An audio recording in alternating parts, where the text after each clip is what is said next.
Bismillah, Assalamualaikum warahmatullahi wabarakatuh. Alhamdulillah, wassalatu wassalamu ala rasulillah wa ala alihi wa sahbihi wa man wala, amma ba'du.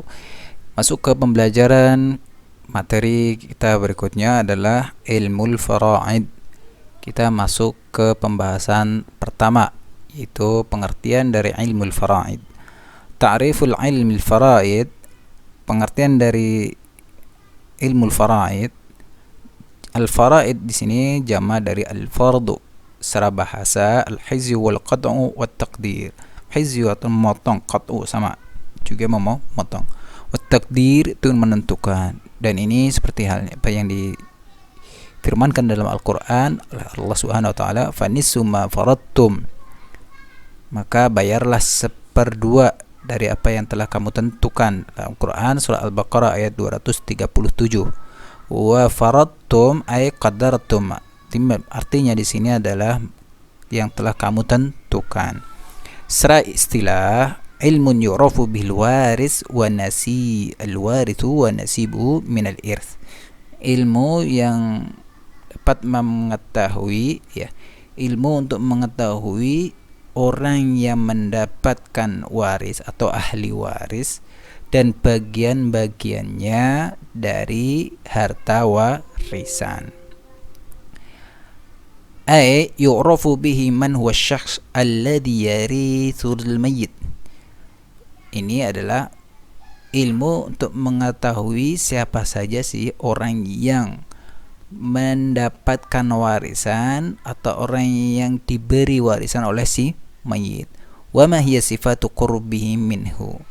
Dan apa saja sifat-sifatnya, ya, dari kerabat, ya, dari orang terdekat dari si mayit tersebut sehingga mendapatkan harta warisan. Hatta ya'khudhu nasibahu al-muhaddad lahu syar'an.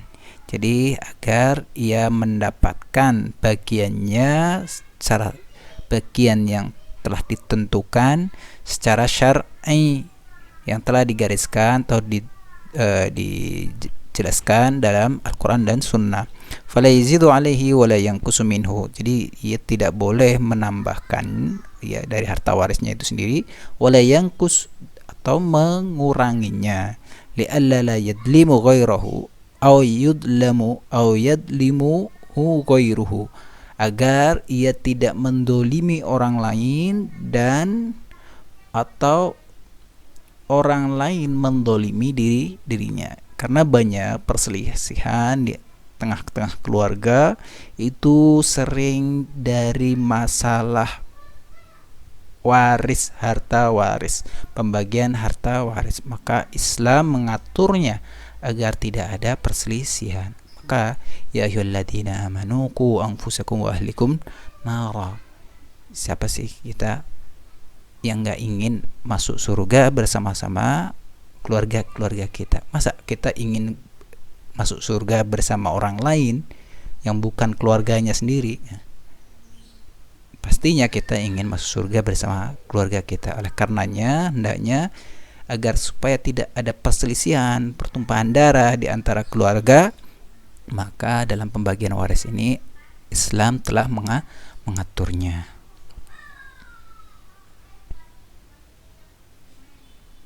Masuk ke berikutnya adalah al-huququ al-muta'alliqah bitarikah. Pembahasan yang kedua adalah hak-hak yang berkaitan dengan harta waris.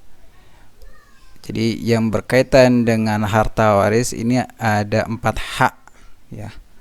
Ada 4 hak yang harus ditunaikan oleh ahli waris. Yang pertama adalah mu'nut tajhiz. Maknanya artinya perbekalan atau ongkos untuk mempersiapkan dari pemakaman itu sendiri. Jadi pemakaman si mayit itu sendiri. Ini berkaitan dari kafan, mengkafani, menguburkan, yang mana itu membutuhkan biaya. Wa hiya muqaddimatu ala ghairiha, dan ini lebih dikedepankan terlebih dahulu, harus lebih awal nih, ya, daripada hak-hak yang lain. Dasar dalilnya, ya, dasar dalilnya ada apa? Yang pertama adalah qaulun Nabi sallallahu alaihi wasallam pada orang yang meninggal dunia karena ketendang kendaraannya atau ontanya, dan dia dalam keadaan muhrim, dalam keadaan berihram, kafinuhu fi thawbaihi, hendaknya kalian mengkafaninya dengan dua lembar kain. Ini. Kemudian yang kedua, Mus'ab radhiyallahu anhu lamma qutila yaum Uhud, ketika Mus'ab radhiyallahu anhu ini terbunuh di perang Uhud, falam yajidu ma yakfinu, mereka atau kaum muslimin tidak mendapati untuk mengkafani dirinya illa burdah, kecuali burdah, selendang, la tasturu jismahu, yang tidak mampu, tidak bisa menutupi badannya keseluruhan. Fa amara Nabi sallallahu alaihi wasallam, kemudian Nabi sallallahu alaihi wasallam memerintahkan untuk menutupi kepalanya. Wa yuj'alu ala rijlaihi min al-idhikhar, kemudian menutupi dari kakinya itu dari barang simpanannya. Ini wajhul istidlal, jadi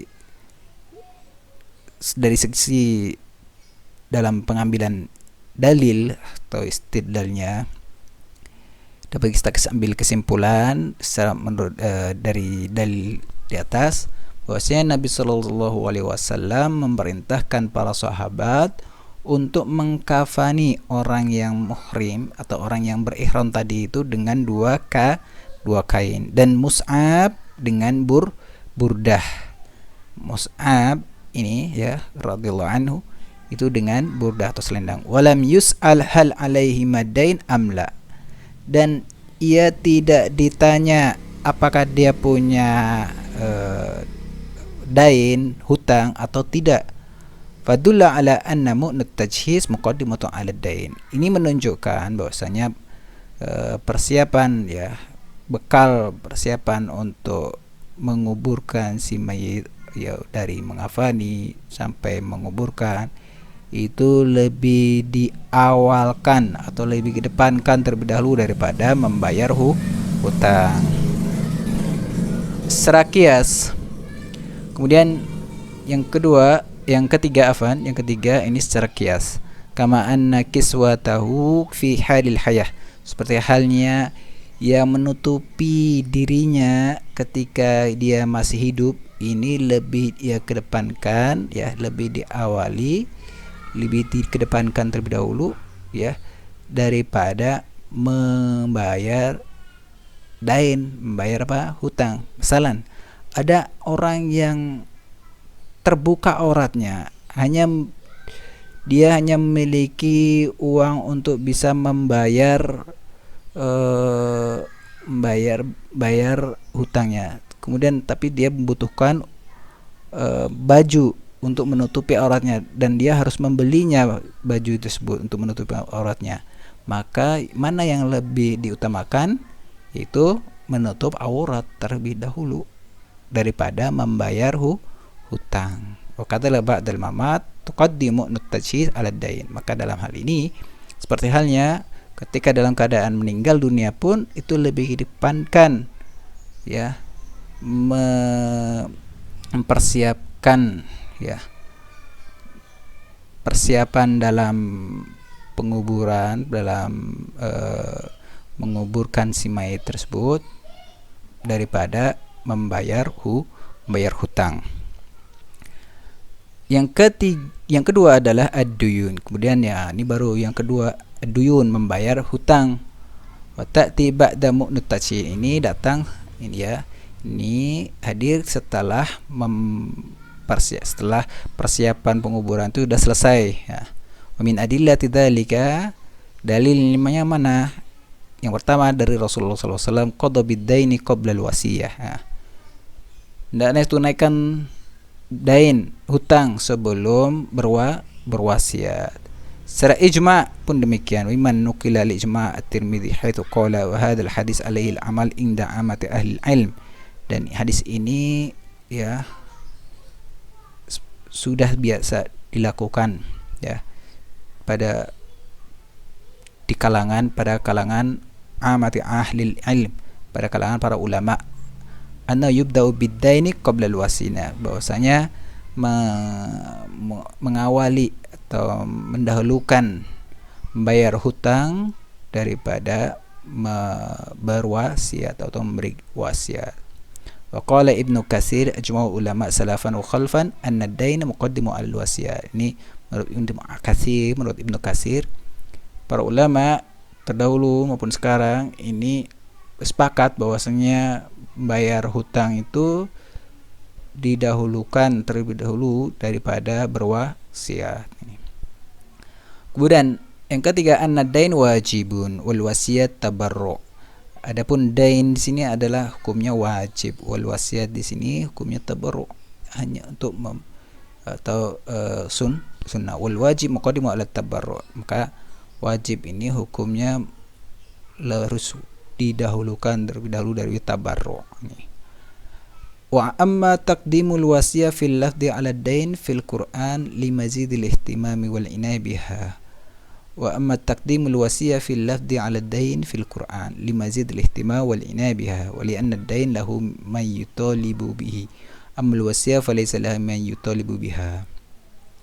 Adapun mengedepankan wasiat dalam lafaz fil lafzi ala daini daripada hutang dalam Al-Qur'an limazidil ihtimam wal inaya biha, karena di sini ada beberapa keterangan tambahan sebagai pokok untuk dapat diperhatikan, ya, atau bisa menjadi suatu solusi dalam permasalahan wasiat. Wali anna dain lahu may yutalibu bihi, karena hutang itu ada orang yang menuntutnya. Adapun wasiat falaysa lahu man yutalibu biha. Adapun wasiat itu tidak ada yang menuntutnya, tidak ada yang orang yang akan menuntutnya. Tetapi dain itu ada orang yang menuntutnya. Maka dari itu bagi orang yang berhutang hendaknya ia menunaikan hutangnya terlebih dahulu, ya, daripada berwasiat. Aqsamud duyun. Kemudian kita masuk ke macam-macam dain. Hutang qismul qismain. Huququlillah, hutang kepada Allah, haknya Allah. Jadi ini hutang termasuk hutang. Dan ini muqaddimu ala huquqil adamiyyin, dan ini harus dikedepankan, lebih didahulukan terlebih dahulu daripada hak-haknya yang pada orang lain. Liqaulin Nabi sallallahu alaihi wasallam, "Uqdullah fallahu ahqqu bil wafa." Ya, tunaikan haknya Allah, maka sungguhnya Allah itu lebih berhak untuk ditunaikan hak-haknya Allah. Yang kedua, huququl adamiyyin. Kemudian yang berikutnya adalah hak-haknya orang Bani Adam. Wa hadhil huquq ta'ti ba'da haqqillah, dan ini setelah menunaikan haknya Allah tabaraka wa taala. Wa hiya 'ala darbain, dan ini ada dua macam. Dain muta'alliqun bi aini tarikah, hutang yang berkaitan dengan barang yang diwariskan, kadaini birohnin, seperti dain dengan dain yang berkaitan dengan rohn, minjam-minjam. Fayakhudhu sahibu wal illa fi dzalika anna sahibuhu ahaqqu biha fi halil hayah fi halil maut min babi aula kasunduq tanmiyatil alqari waz-zira'i. Jadi maka hendaknya orang yang memiliki pinjam, dalam hal ini pinjam-minjam, ini berhak untuk mengambilnya. Ilahnya bahwasanya orang yang memiliki rohan di sini, orang yang memiliki hutang di sini itu lebih berhak ketika dia sudah dalam keadaan ketika sedang hidup atau ketika dia masih hidup. Maka dalam keadaan ketika sudah mati, maka itu lebih utama untuk ditunaikan. Ini yang berkaitan dengan pinjam minjam. Ini rohan.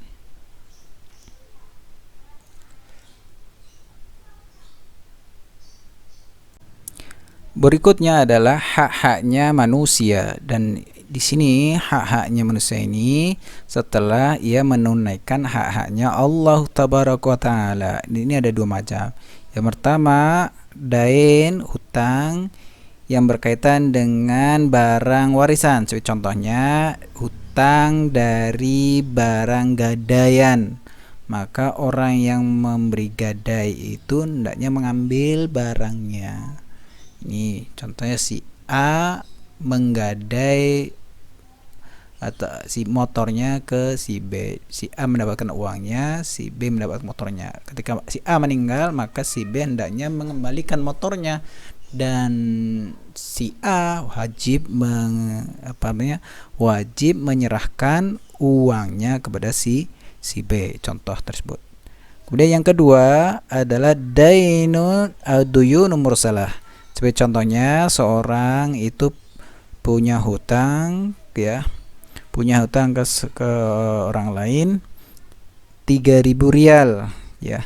3.000 rial ia belikan untuk membeli makanan. Maka orang yang memberi hutang ini apabila itu hanya satu orang saja yang memberi hutang ini, maka untuk membayar hutangnya ini dari harta warisan itu kalau cukup ya. Kalau tidak cukup, maka apa yang ia miliki, apa yang ada, maka hendaknya dia harus wajib membayarkannya. Misalnya si A punya hutang ke si B 3.000 rial. Kemudian si A meninggal dunia. Lalu ketika meninggal dunia dia hanya punya uang 2.000 rial, maka ya apa adanya itu 2.000 rial itu aja yang harus dia bayarkan. Ini apa yang ada, apa yang ia miliki. Kalau sekiranya orang yang memberi hutang itu bukan hanya satu dan itu tidak cukup untuk membayar dari hutang-hutangnya, maka harus dibagi dengan apa yang ada. Misalnya ini contohnya, ini rumusnya nasibud dain. Jadi bagian orang yang memberi hutang.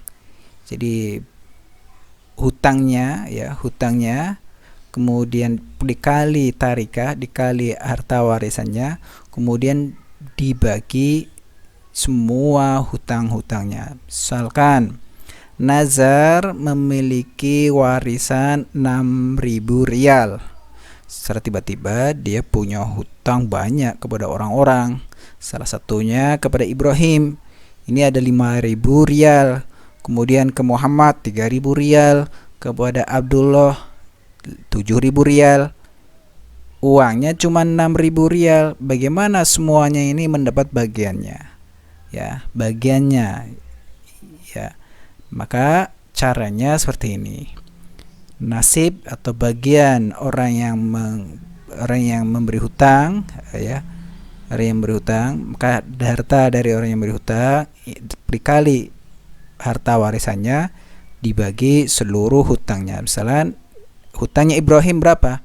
Hutangnya Ibrahim 5.000 dikali 6.000 dari warisannya ini. Kemudian dibagi berapa? Dibagi 15.000. 15.000-nya dari mana? 15.000-nya dari hutangnya semuanya. Dari hutangnya Ibrahim, Muhammad, Abdullah ini dijumlahkan 5.000 tambah 3.000, 7.000 tambah 7.000. 5.000 tambah 8.000 ditambah 7.000 jadi 15.000. Maka hasilnya adalah 2.000 rial. Jadi haknya yang bisa diberikan kepada Ibrahim dari 6.000 ini adalah 2.000. Kemudian dari Muhammad ini sama halnya. Ini Muhammad punya hutangnya Muhammad berapa? 3.000. Ini 1.200 rial. Kemudian juga nasinya Abdullah ini nasinya Abdullah 8.000. Maka di sini 2.800 rial seperti ini. Berikutnya adalah wasiat. Wal wasiat. Dalil wasiat taqdimul wasiat 'alal warasah qaulu ta'ala. Wasiat itu lebih didahulukan sebelum membagi warisan kepada hak-haknya. Ya.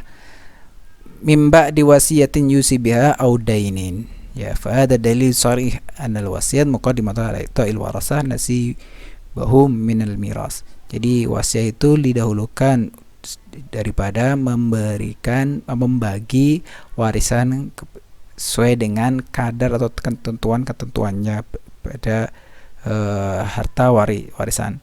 Dan hendaknya seyogyanya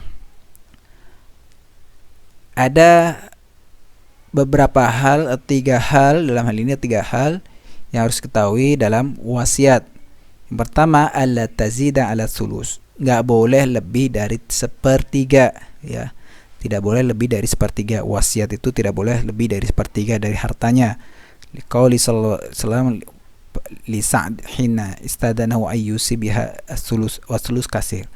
Untuk saat minta izin kepada Rasulullah untuk membagi harta, mau berwasiat kepada anak-anaknya untuk membagi atau memberikan wasiatnya itu sepertiga, dan itu sepertiga itu udah banyak gitu.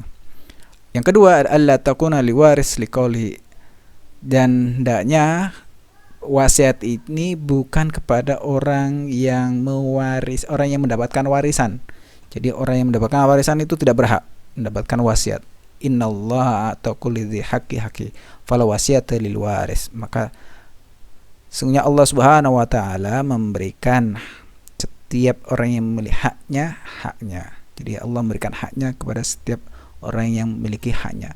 Maka tidak ada wasiat bagi orang yang mendapatkan waris atau yang berhak menerima waris. Jadi orang yang menerima waris atau orang yang mendapat bagian warisan itu tidak berhak untuk mendapatkan wasiat. Yang ketiga, alla takunal wasiyah fi amri muharram. Jadi wasiatnya itu nggak boleh dalam perkara yang haram, seperti contohnya untuk membeli peralatan yang haram hukumnya. Masalah untuk suatu hal yang lahu, yang menyanyiakan atau hanya untuk bersenda gurau, ini tidak boleh. Kemudian yang keempat baru ya, qismatut tarika alal warasah. Jadi bagian-bagian dari harta warisan yang ditujukan kepada ahli waris, seperti apa yang Allah Subhanahu wa taala jelaskan dalam ayat-ayat waris, dan apa yang Rasulullah SAW, Nabi Muhammad SAW jelaskan dalam sunnah-sunnahnya. Insyaallah kita akan lanjut ke berikutnya tentang bahas yang pertama adalah asbabul irs di pertemuan yang akan datang insyaallah. Alhamdulillahirabbil alamin, subhanakallah bihamdika asyhadu an la ilaha illa anta astaghfiruka wa atubu ilaik. Assalamualaikum warahmatullahi wabarakatuh.